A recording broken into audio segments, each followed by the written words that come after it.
नमस्ते बच्चों, मैं पिंकी गांधी फ्रॉम लियाल पब्लिक स्कूल। पिछली कक्षा में हमने किया था पार्ट एक, भाषा, बोली और व्याकरण, जिसके हमने पेज नंबर 2 तक कंप्लीट कर लिया था। आज हम करेंगे पेज नंबर 3 को। पेज नंबर 3 पे हमें दे रखा है कि भाषा को लिखने के लिए जिन चिन्हों का प्रयोग किया जाता है उन्हें लिपि कहते हैं। हमारे प्रांतों में, राज्यों में, सब जगह पे क्या है, अलग अलग भाषा है। उन भाषाओं को लिखने का जो ढंग होता है या जो चिन्ह लगाए जाते हैं वो सब अलग अलग होते हैं। उन्हीं को हम क्या नाम देते हैं, लिपि का नाम देते हैं। यहाँ हमें उदाहरण के तरीके से बताया गया है कि संसार भर में जितनी भाषाएं बोली जाती हैं, हर एक जगह पर अलग अलग भाषाएं होती है। उन भाषाओं की अपनी अपनी लिपि होती है, यानी कि लिखने का तरीका जो होता है वो अलग अलग होता है। जैसे यहाँ पे बता रखा है कि एक बटरफ्लाई की सहायता से हमें यहाँ पे अलग अलग प्रांत बता रखे हैं और उनकी लिपियां बता रखी है। जिसको सबसे पहले हमें यहाँ पर प्रांतों की, जैसे कई प्रांतों में क्या होता है, हिंदी भाषा प्रयोग की जाती है, तो हिंदी भाषा के लिए कौन सी लिपि प्रयोग की जाएगी? देवनागरी। वापस से देखो, भाषा है हिंदी, हिंदी को जिस तरीके से जिन चिन्हों का प्रयोग किया जाता है उसे क्या कहते हैं? देवनागरी। हिंदी की लिपि, हिंदी भाषा की लिपि क्या होगी? देवनागरी। वैसे ही अंग्रेजी भाषा की लिपि क्या होगी? रोमन लिपि।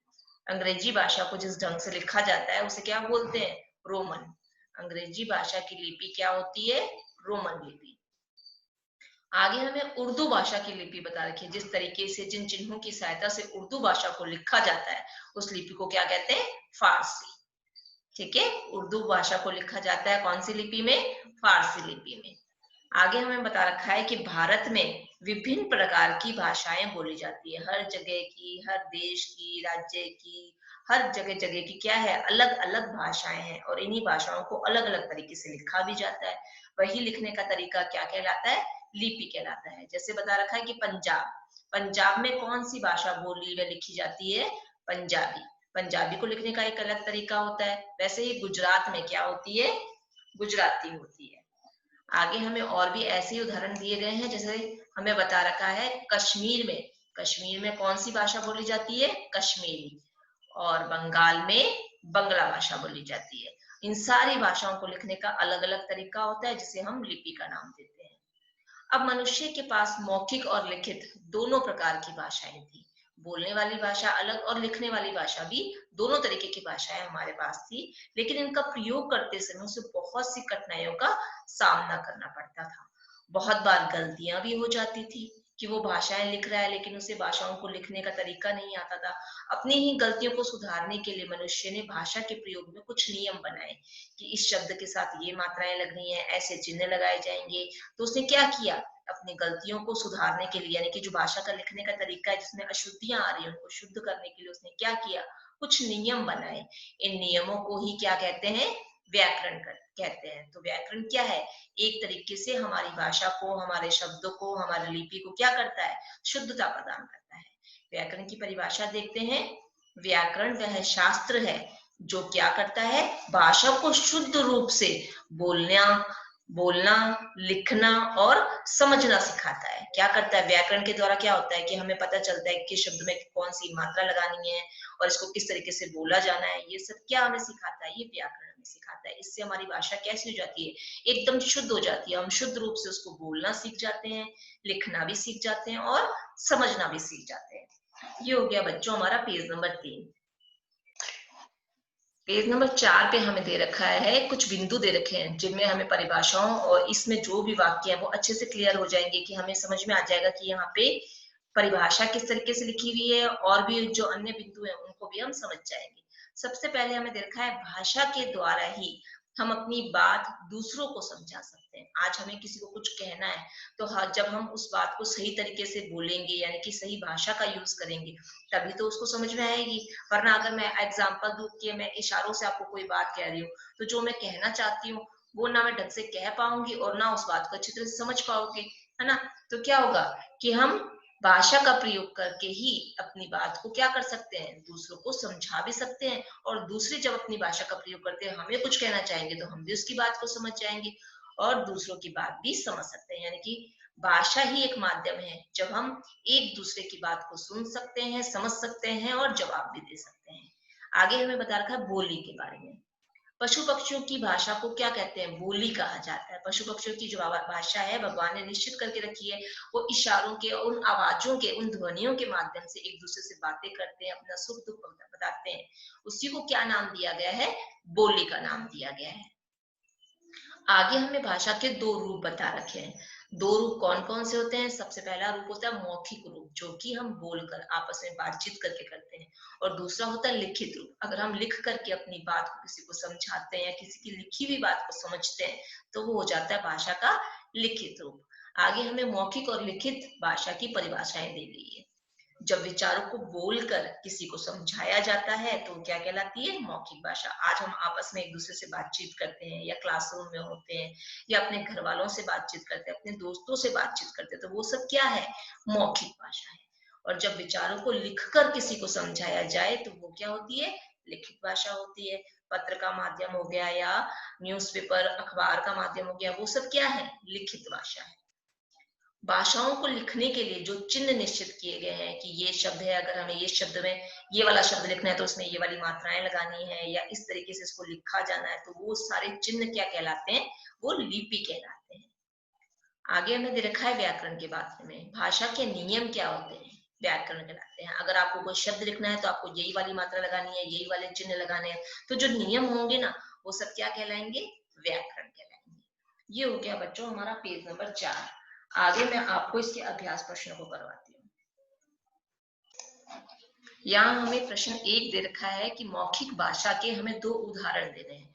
यहाँ पे बताना है कि 2 उदाहरण कौन कौन से होते हैं जो कि मौखिक भाषा जिसमें प्रयोग की जाती है।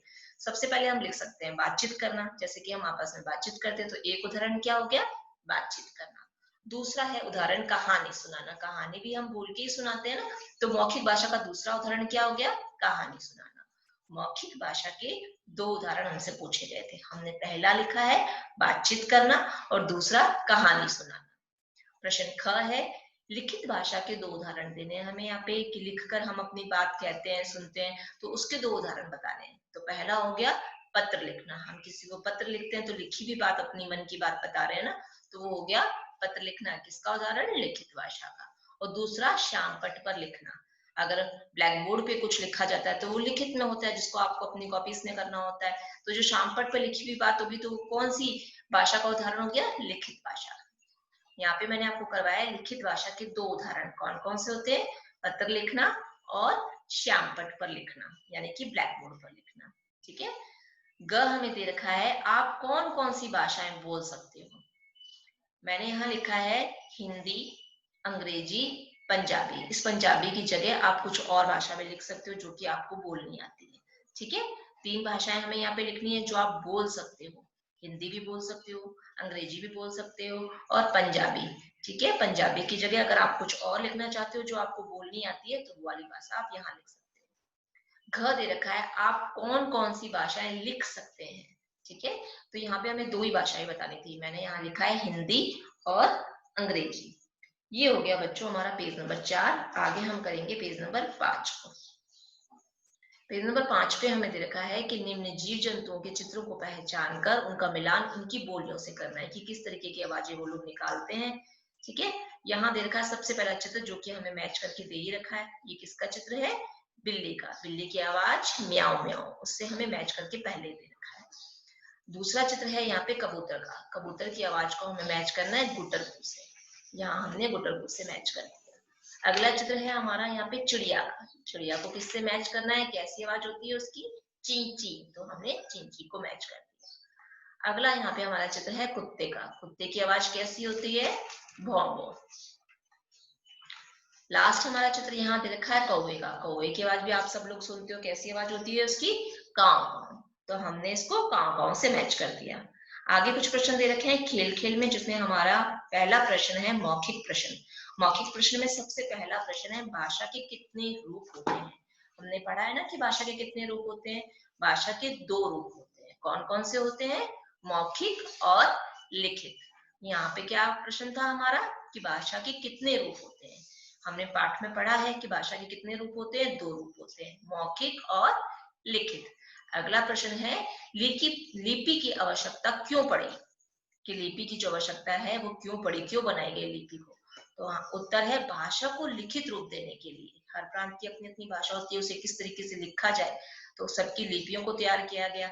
भाषा को लिखित रूप देने के लिए लिपि की आवश्यकता पड़ी। प्रश्न 2 दे रखा है, निम्न चित्रों के सामने उनके भाषा रूप को लिखिए। हमें चित्र दे रखा है और ये बताना है कि ये कौन सा है, लिखित है कि मौखिक है। अध्यापिका जो है वो श्यामपट्ट पर ब्लैक बोर्ड पर कुछ लिखने का काम कर रही है, तो ये कौन सी भाषा हो गई? ये हो गई लिखित भाषा, क्योंकि लिखने का काम किया जा रहा है यहाँ पे, तो ये कौन सी भाषा है? लिखित भाषा। यहाँ पर देखो एक बच्चा माइक लेकर के कुछ सुना रहा है, तो ये बोलने का काम हो गया, तो कौन सी भाषा हो गई? ये मौखिक भाषा हो गई। ये हो गया बच्चों हमारा पेज नंबर 5। अब आगे हम करेंगे पेज नंबर 6 को, जिसमें दे रखा है हमें प्रश्न 3। निम्न प्रांतों और उनमें बोली जाने वाली भाषाओं का मिलान करना है। प्रांत है, उनके सामने उनकी बोलियां दे रखी है, उससे हमें मिलान करना है, मैचअप करना है। ठीक है, सबसे पहला जो मैचअप है वो हमें करके दे दिया गया है। महाराष्ट्र, महाराष्ट्र की भाषा या बोली कौन सी होती है जो वहां बोली जाती है? मराठी। अगला है केरल, केरल में कौन सी बोली बोली जाती है, कौन सी भाषा का प्रयोग किया जाता है? मलयालम, मलयालम से मैच करेंगे। अगला है हमारा तमिलनाडु, तमिलनाडु में कौन सी भाषा या बोली बोली जाती है? वहां बोली जाती है तमिल भाषा। ठीक है, ये तो प्रश्न से ही हमें मिल रहा है, तमिलनाडु का तमिल।